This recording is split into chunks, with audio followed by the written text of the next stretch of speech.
하나님, 이 밤도 주께서 우리의 속사람을 강건케 하여 주시고 또 우리 삶의 어려운 부분들을 말씀으로 풀어주셔서 말씀을 통해서 우리의 나갈 길과 또 새 힘을 얻는 귀한 시간 되게 도와주십시오. 예수님의 이름으로 기도합니다. 아멘. 할렐루야. 함께 말씀 보겠습니다. 오늘 열왕기하 8장 1절에서 6절까지 말씀입니다.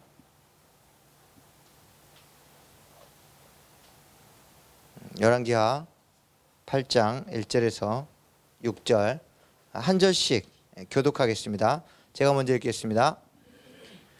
엘리사가 이전에 아들을 다시 살려준 여인에게 이르되 너는 일어나서 내 가족과 함께 거주할 만한 곳으로 가서 거주하라. 여호와께서 기근을 부르셨으니 그대로 이 땅에 7년 동안 임하리라 하니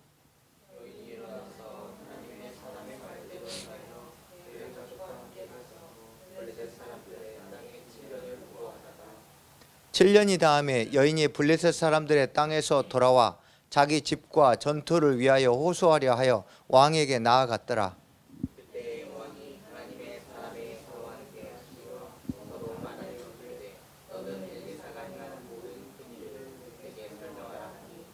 게하시가 곧 엘리사가 죽은 자를 다시 살린 일을 왕에게 이야기할 때 그 다시 살린 아이의 어머니가 자기 집과 전투를 위하여 왕에게 호소하는지라. 게하시가 이르되 내 주 왕이여, 이는 그 여인이요 저는 그의 아들이니 곧 엘리사가 다시 살린 자니이다 하니라. 왕이 그 여인에게 물음에 여인이 설명한지라. 왕이 그를 위하여 한 관리를 임명하여 이르되 이 여인에게 속한 모든 것과 이 땅에서 떠날 때부터 이제까지 그의 밭의 소출을 다 돌려주라 하였더라. 아멘. 하나님의 타이밍이라는 제목으로 함께 나누겠습니다.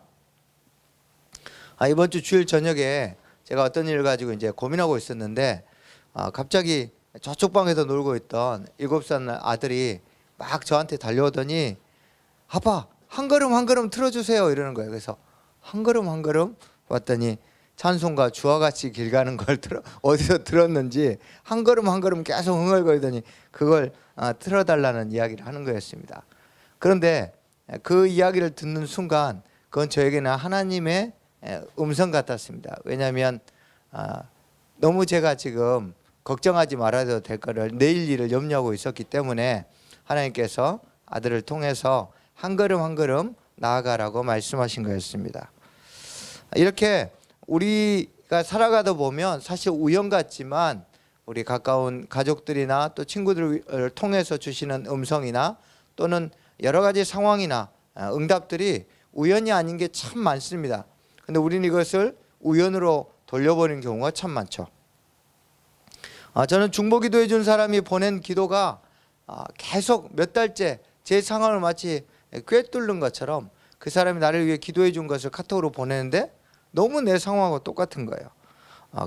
저는 아무 말도 하지 않았는데 또 누군지도 모르는 사람이 필요한 금액을 후원한 걸 받기도 했고 또는 필요한 장소에서 정확한 시간에 하나님이 보냈다고밖에 할 수 없는 사람을 통해서 도움을 받기도 하고 또 하나님이 만드신 여러 가지 상황들 지난 25년 동안 제가 사역하면서 선교지와 또 교회에서 사역하면서 정말 많이 누렸는데 그걸 이야기할 때마다 우연이겠지 하는 눈초리로 쳐다본 걸 참 많이 봤어요.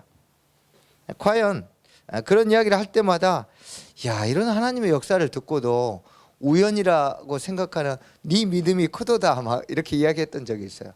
어떻게 이걸 우연으로 믿을까?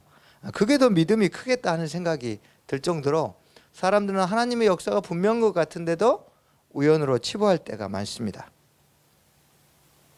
그러나 우리 삶의 우연처럼 여겨지는 일들이 우연이 아니라 하나님의 역사라는 걸 알아야 됩니다. 어떻게 알 수 있을까요? 오늘 1절의 말씀처럼 엘리사가 이전에 아들을 다시 살려준 여인, 일부러 이렇게 표현했습니다. 그냥 수냄 여인 하면 되는데 뭔가 이 죽은 아들을 다시 하나님이 살리신 걸 경험한 여인을 통해서 우리에게 어떻게 하면 하나님의 역사를 경험할 수 있는지를 알려주기 위해서입니다. 이 여인은 남편은 늙고 또 아들은 없고 그런 상황에 있다가 엘리사가 늘 사역하면서 자기 마을을 지나가는 거예요. 그래서 어느 날 남편과 상의해서 엘리사 선지자가 머무를 숙소를 지어주었습니다. 그리고 엘리사가 그곳에 오가다가 여인에게 필요한 것을 묻자 여인이 저는 필요 없습니다 했는데, 옆에 있던 게하시가 남편은 이제 늙었고 아들이 없습니다. 그러니까 곧 과부가 될 텐데 아들이 없으니까 참 딱합니다. 그래서 기도해 주었고 아들을 얻었어요. 그런데 이 아들이 자라서 어릴 때 아버지 따라서 밭에 갔다가 죽습니다. 그때 엘리사 선지자가 다시 와서 기도하고 아이가 살려준 그런 사건을 경험한 여인입니다. 근데 남편이 이제 늙은 남편이 죽고 아이와 남아 있어요. 그래서 과부가 되었는데 엘리사 선지자가 7년 동안 기근이 있을 것이니까 잠시 떠나 있으라고 이야기를 해줍니다. 그래서 그 말에 순종해서 블레셋에서 떠났다가 7년 만에 돌아옵니다. 그런데 오랫동안 관리가 안 된 땅은, 주인이 없는 땅은 국가에 귀속시킵니다. 그래서 돌아와 봤더니 자기 땅이 없는 거예요. 그래서 왕에게 이제 집과 토지를 반환해 달라고 재판을 요청하려고 호소하려고 왕 앞에 나아갔습니다. 그런데 그때 왕이 바로 게하시와 엘리사가 그동안 했던 아주 큰 일, 오늘 본문에서는 모든 큰 일이라고 했어요. 즉 엘리사가 했던 일들을 좀 쭉 이야기하고 있는 거예요. 얼마나 많은 이적들을 베풀었겠습니까? 그런데 엘리사가 행했던 모든 큰 일들을 쭉 이야기하다가 마침 이 여인 이야기를 하고 있는데 누가 들어옵니까? 이 여인이 왕 앞에 들어오는 거예요. 그래서 게하시도 깜짝 놀랐습니다. 그래가지고 왕이시여, 저 여인입니다. 저 아이가 그 살아난 아들입니다 하고 외칩니다. 그러자 왕이 여인에게 그간에 있었던 이야기들을 묻고 여인이 대답을 합니다. 그래서 쭉 이야기를 듣고 나서 왕이 집과 토지를 돌려주었습니다. 과연 우연일까요? 그 수많은 일들 중에 과연 이 여인이 왕 앞에 나갔을 때 게하시가 왕과 바로 자신의 이야기를 하고 있었던 것, 이 여인은 우연으로 절대 여기지 않았을 겁니다. 이것은 우연이 아닙니다. 우연이 아니라는 증거가 있어요. 세 가지인데, 첫 번째는 지금 7년 기근이 있으며 룻기를 봐서도 우리가 알 수 있겠지만 기근이 일어나면 굉장히 많은 사람들이 주변으로 갑니다. 이 여인은 아마 블레셋으로 간 이유는 블레셋 지역이 강수량도 많고 지중해 가깝고 또 그 토지가 그래도 비옥한 편이에요. 그래서 이 블레셋 지역으로 갔던 겁니다. 얼마나 많은 사람들이 고향으로 돌아왔을 때 이 토지를 반환해 달라고 왕 앞에 찾아왔겠습니까? 그런데 그런 가운데서 남자도 아닌 과부가 왔는데 그의 호소를 들어줬어요. 두 번째는 이 여인의 문제 하나를 처리하기 위해서 관리를 임명했습니다. 이건 우연이 아니에요. 하나님의 역사라는 증거입니다. 그리고 세 번째로 여인은 분명히 집과 땅만 돌려달라고 했는데 지난 7년간 밭의 소출까지 다 돌려줍니다. 이 세 가지를 통해서 이것이 결코 우연이 아니라 하나님의 역사라는 것을 알 수 있습니다. 그러면 우리도 우리 삶에 일어나는 게 우연인지 역사인지를 알려면 이 여인에게서 배운 것들을 좀 적용해 봅시다. 첫 번째로 내가 기대하기 힘든 상황에서 어떠한 일이 일어납니다. 그럼 여러분 우연이라 생각하지 말고 하나님의 역사라고 생각하십시오. 그것으로 부족하면 두 번째로 일이 진행됐을 때 도움을 주는 사람이 일반적인 상황에서가 아닌 특별한 장소에서 특별한 사람의 도움을 받으면 하나님의 역사란 걸 기억하십시오. 마지막으로 자신이 기대하지도 않았던 부분까지 덤으로 주어졌습니까? 이건 확실히 우리를 잘 아시는 하나님의 역사입니다. 이런 일들이 자신이 마음의 소원을 품을 때나 기도할 때마다 일어난다면 그것을 우연으로 치부하지 마시고 우리를 눈동자처럼 아끼시고 보호하시는 우리 하늘아버지의 따뜻한 손길이요 선물로 받아들이십시오. 자, 그러면 우리는 왜 우연이냐 하나님의 역사냐를 분명하게 분별하고 구분해야 될까요? 우연인지 하나님의 역사인지 여부를 구별해야 하는 이유는 우연이라고 여기면 뭘 할 수가 없죠? 감사할 필요가 없어요. 그러니까 우리의 삶에 일어나는 일들을 우연이라 따지기 때문에 우리의 삶에서 감사가 사라지는 거예요. 또 우연이라고 여기면 뭐 하나님이 역사한 게 아니니까 믿음이 성장할 수가 없습니다. 그러나 하나님의 역사인 것이 분명해지면 믿음이 자라겠죠. 당연히 감사하겠죠. 그리고 또 어떤 일이 일어날까요? 또 기도해야지. 왜? 또 하나님이 역사하신 걸 보고 싶으니까. 하나님의 역사란 것을 알게 되면 감사가 나오고 또 기도할 수 있는 용기가 생기고 또 믿음이 자라는 거예요.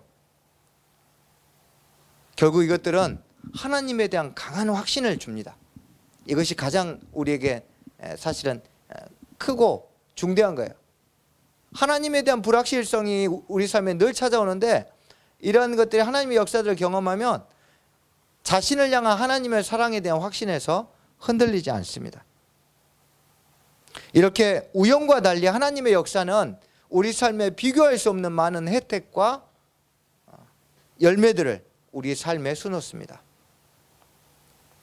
그러므로 우연과 하나님의 역사를 구분하십시오.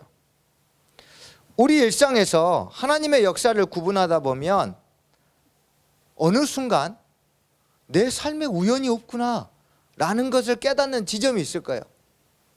아침부터 저녁까지 만났던 사람들, 내게 일어났던 사건들, 우연이 하나도 없다는 걸 깨닫게 돼요. 주님이 내가 눈 뜰 때부터 눈 감고 자는 모든 순간마다 나와 함께 하시고 그분의 역사를 일으키셨다는 것을 깨닫는 그 순간 우리 삶에 우연은 사라지고 전적인 하나님의 역사를 경험하며 사는, 바로 하나님의 타이밍을 경험하며 사는 삶을 살게 되는 겁니다. 그러면 이 여인은 어떻게 하나님의 타이밍을 경험하며 살 수 있었을까요? 하나님 말씀에 순종했기 때문입니다. 순종해야죠. 이렇게 하고 아멘하고 끝나면 너무 아쉽죠? 왜? 순종해야 되는 거 다 알거든요. 그럼 어떻게 순종해야 돼요? 이 여인에게 엘리사가 해줬던 말 중에 아주 독특한 동사 3개가 있는데요.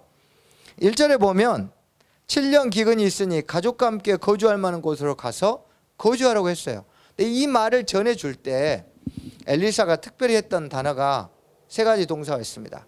일어나라, 가라, 거주하라. 일어나서 가서 거주하는 이 3개 동사를 사용했는데 이 동사가 순종을 단계적으로 하는데 굉장히 우리에게 큰 도움을 줍니다.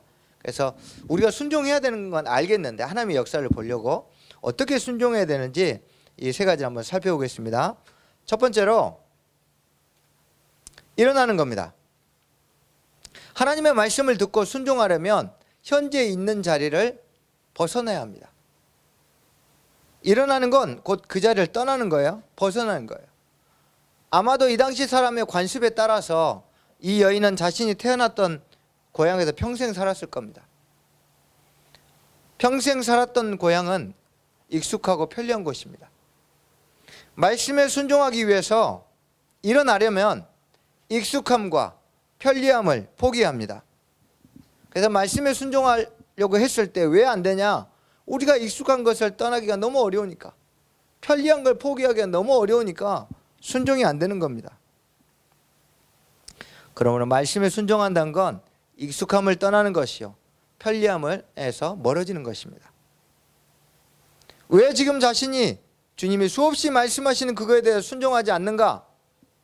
첫 번째로 내가 혹시 익숙함, 편리함에서 떠날까 두려운 거 아닌가? 자신을 한번 돌아보십시오. 하나님을 경험하는 것보다 익숙함을 사랑하기 때문에 순종하지 못하는 겁니다. 예수님이 참 세리와 창녀도 사랑하셨는데 유독 바리새인 앞에서만 욕쟁이 예수였어요. 왜 이렇게 욕을 많이 하셨을까요? 바리새인들이 익숙한 걸 포기하지 않았기 때문입니다. 주님은 바리새인들이 그 익숙했던 거에서 벗어나기를 바랬지만 그들은 끝끝내 그걸 포기하지 않았기 때문에 예수님의 말씀을 받아들이지 않았어요. 그래서 새 포도주를 새 가죽 부대에 넣으라고 아무리 이야기해도, 하나님의 말씀을 새로운 관점에서 풀어서 설명해 줘도 바리새인들은 전혀 받아들이지 않았습니다. 그래서 주님이 그런 사람들을 향하여서 이렇게 이야기합니다. 묵은 포도주를 마시고 새 것을 원하는 자가 없나니 이는 묵은 것이 좋다 함이라. 여러분, 와인을 드시는데 10년 된 거 드시겠습니까? 500년 된 거 드시겠습니까? 당연히 후자겠죠. 묵은 게 좋잖아요. 예수님이 지금 이것을 비꼬고 있는 겁니다. 우리 삶에 하나님이 말씀하신 건 사실 새로운 것들이에요. 내가 경험하지 못하는 것. 일어나려면 새로운 것들을 경험해야 돼요. 이것은 묵은 것들을 버려야 하는 결단이 필요합니다. 여러분은 여러분에게 묵은 것은 무엇입니까? 지금 여러분이 익숙하고 편리한 건 무엇입니까? 그것을 벗어버리기 위해 과감히 일어나는 결단을 하십시오. 이 여인은 어떻게 평생 자기가 살았던 고향의 익숙함과 편리함을 버릴 수 있었을까요? 1절 말씀에 보면 기근이 이제 시작됐다 했습니까? 아니면 이 말이라고 했습니까? 아직 기근이 일어나지 않았어요. 기근이 이제 임한다는 거예요.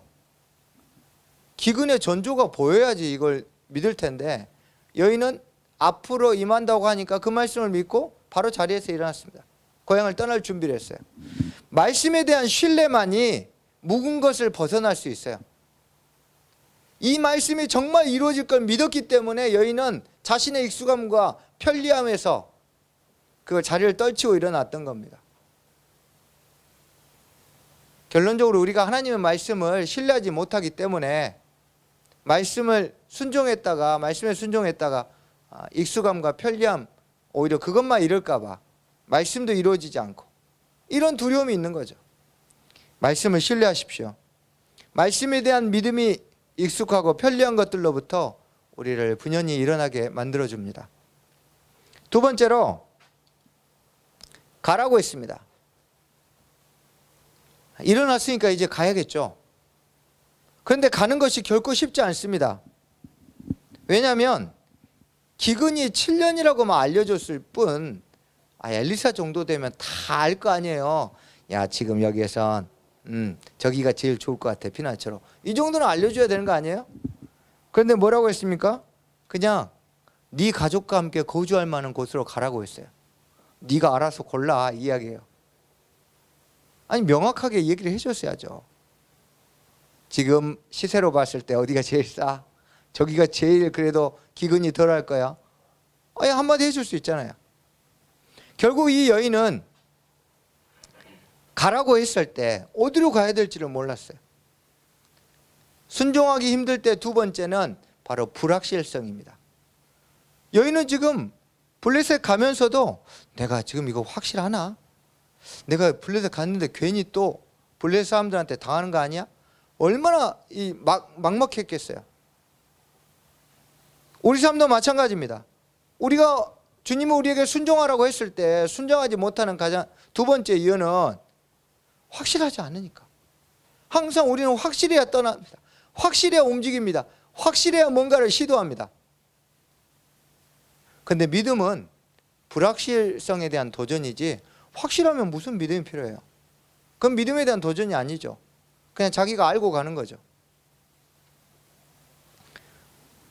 그러므로 순종하려면 우리의 불확실성을 주님께 맡기고 달려가야 돼요. 여인은 그러면 어떻게 불확실성을 극복할 수 있었을까요? 1절에 보면 뭐라고 했습니까? 엘리사가 이전에 아들을 다시 살려준 여인. 이 여인은 지금 뭘 이미 경험했습니까? 죽었던 아들이 다시 살아난 걸. 부활이 아닙니다. 부활은 한 번 살아나면 영원히 사는 게 부활이고, 그냥 환생했어요. 다시 또 죽겠죠. 그런데 이것도 얼마나 놀라운 기적입니까? 이 경험이 이 여인으로 하여금 지금 어딘가로 가야 될 이 불확실성을 극복할 수 있는 믿음을 주었어요. 저와 여러분도 과거에 하나님이 우리 가운데 역사하셨던 경험들이 있을 겁니다. 사실 그 경험들을 우리가 꺼내 써야 되는데 잘 안 써요. 과거에 내게 역사하셨던 그 경험들이 불확실성을 극복할 수 있는 주님이 내게 주신 도구인데, 재료인데. 그래서 구약을 보면 단골 메뉴가 있습니다. 홍해 사건을 기억해라. 광야에서 만나와 메추라기를 먹였던 걸 기억해라. 정말 지겹도록 얘기합니다. 왜 이렇게 지겹도록 얘기할까요? 이게 불확실성을 극복할 수 있는 재료이기 때문에. 우리가 죄인 되었을 때 아들을 주셨던 하나님을 기억하십시오. 여러분이 신음할 때 다가와서 안아주고 위로해 주셨던 하나님을 기억하고 있습니까? 밤잠을 못 자고 아픈 아이를 붙들고 기도할 때 역사하셨던 하나님을 잊어버리고 있습니까 지금? 다시 기억하십시오. 무너져가는 사업 때문에 절망하며 피눈물을 흘리며 기도할 때 오셔서 역사하셨던, 여러분을 도우셨던 그때를 기억하십시오. 수많은 순간에 주님 우리에게 찾아오셔서 우리 가운데 우리의 하나님 되심을 보여주셨습니다. 이것이 우리가 오늘 비록 확실하지 않지만 불확실함에도 불구하고 하나님의 말씀에 믿음으로 도전하며 갈 수 있는 근거가 되는 겁니다. 세 번째로 거주하랍니다. 이 단어는 거류민, 그러니까 어원이 같은데 권리를 누릴 수 없는 임시 체류자를 가리키는 단어에서 같이 유래했어요. 그러니까 지금 엘리사는 너 거기 영원히 살아라가 아니라 임시 체류자로 살아라 이 얘기예요. 자, 거주하면 어떤 것들이 어려움이 닥칠까요? 세 번째 명령은 권리를 포기하는 겁니다. 어떤 권리가 있죠? 여인이 고향에서 이미 누리고 있는 권리들. 집도 땅도 어떻게 될지 불안합니다. 또 사원들 중에 따라가지 않는 사원들도 있겠죠. 여인은 여러 가지를 자기가 누리고 있던 권리들을 포기해야 될 겁니다. 또 새롭게 정착할 곳에서는 권리를 포기 또 하겠죠. 블레셋 땅이니까, 자기가 살았던 땅이 아니니까 거의 권리를 기대하지 않고 갔겠죠. 이렇게 순종은 우리가 현재 누리고 있는 권리와 앞으로 누릴 모든 권리를 포기하는 일일 수 있습니다. 그러면 이 여인은 어떻게 모든 권리를 포기할 수 있었을까요? 하나님과 함께하는 기쁨이 세상에서 누리는 어떤 권리보다 가치 있다는 것을 알았기 때문입니다. 차라리 내가 권리를 포기할지언정 하나님과 함께 있겠다. 주님의 임재를 경험하겠다. 그 증거가 3절에 나옵니다. 자, 7년이 다음에 여인이 블레셋 사람들의 땅에서 돌아와. 아니, 돌아온다고 뭐가 나아질 기미가 보입니까? 이 여인이 7년 지나고 딱 돌아오면 모든 게 다 지금 풀린다고 보장된 게 있어요? 없어요.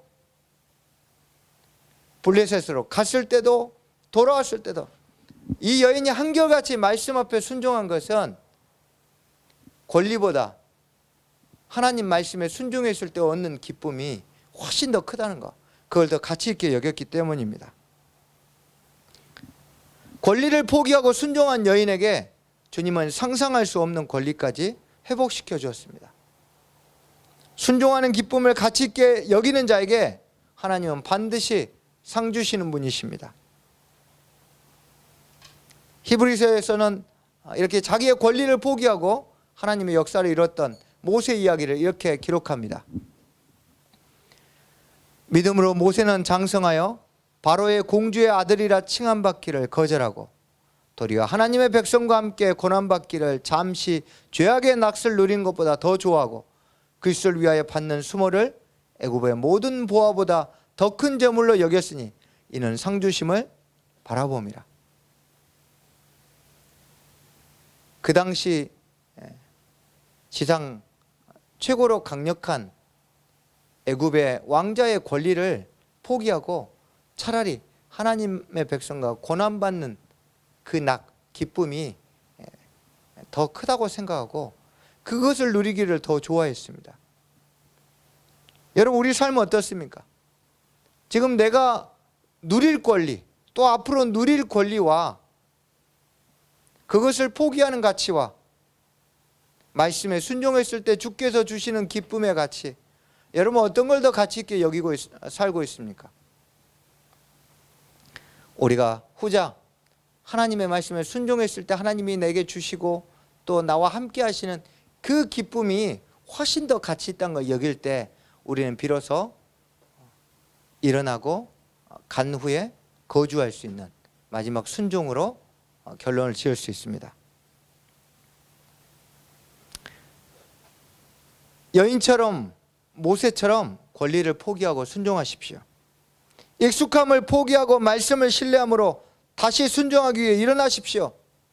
불확실성을 극복하기 위해 이전에 역사하셨던 하나님을 기억하십시오.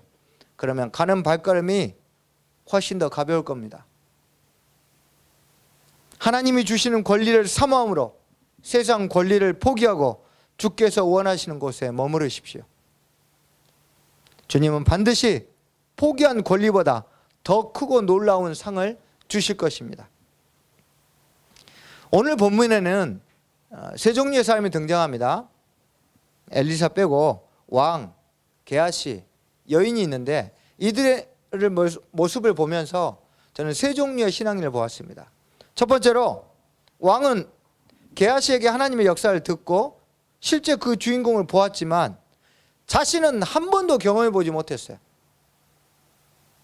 이런 신앙인들이 있습니다. 교회도 잘 나와요. 잘 섬겨요. 그런데 늘 듣기만 해요. 자기는 경험한 적이 없어. 하나님의 역사를 경험한 적이 없어요. 여러분 혹시 늘 다른 사람이 하나님의 역사를 경험한 이야기만 듣고 있지 않습니까? 그러니까 자꾸 그걸 우연이라 생각하는 거예요. 자기는 한 번도 경험해 본 적이 없으니까 우연이겠지 하고. 두 번째, 게하시는 여인의 죽은 아들이 살아나는 과정에 참여했습니다. 그러나 그것뿐입니다. 게하시에게는 간접 경험이었고 또 이건 이미 과거입니다. 오늘 게하시처럼 신앙생활하는 사람이 있습니다. 어떤 하나님의 역사의 자리에 분명히 있어요. 참여했어요. 근데 정작 자신은 그것과 별개입니다. 늘 옆에서 보기만 해요. 그래서 나중에 우리 어떤 목사님이 그때 이렇게 역사하셨더라. 아, 그때 우리 목자님이 이러셨더라. 우리 어머니가 이랬더라. 늘 과거에 다른 사람이 경험했던 것만 이야기합니다. 마치 자기 것처럼. 그러니까 하도 자랑하다 보면 나중에 헷갈려요. 내 건가 엄마 건가. 그래서 남의 것을 자기 것처럼 이야기해요. 이렇게 게하시 같은 사람들이 있습니다. 마지막으로 여인. 이 여인은 어떻습니까? 과거에도 죽은 아들을 살리신 그 기가 막힌 타이밍에 아들을 살리신 하나님을 경험했습니다. 그리고 현재도 왕이 자신의 호소를 들어줍니다. 관리를 세워서 문제를 처리해 줍니다. 집과 토지뿐만 아니라 7년간의 소출까지 줍니다. 이 여인은 지금 역사하시는, 현재 역사하시는 하나님을 경험하며 살고 있습니다. 여인에게 하나님의 타이밍은 현재 진행형입니다. 여러분은 왕과 게하시와 여인 중에 지금 어떤 신앙생활을 하고 살고 있습니까? 여러분은 어느 종류의 신앙인입니까? 만약에 왕처럼 늘 듣기만 하거나 게하시처럼 다른 사람의 것을 보기만 했다면 이제 우리도 여인처럼 일어나고 가고 그리고 거주하여서 하나님이 우리에게 주신 타이밍, 역사하신 타이밍을 경험할 수 있도록 하나님의 타이밍에 그 현장에 있도록, 아니 오늘 내가 사는 현재 하나님의 타이밍을 현재 진행형으로 누리며 살아가는 이 여인과 같은 또 모세와 같은 믿음의 사람이 되기를 축복합니다.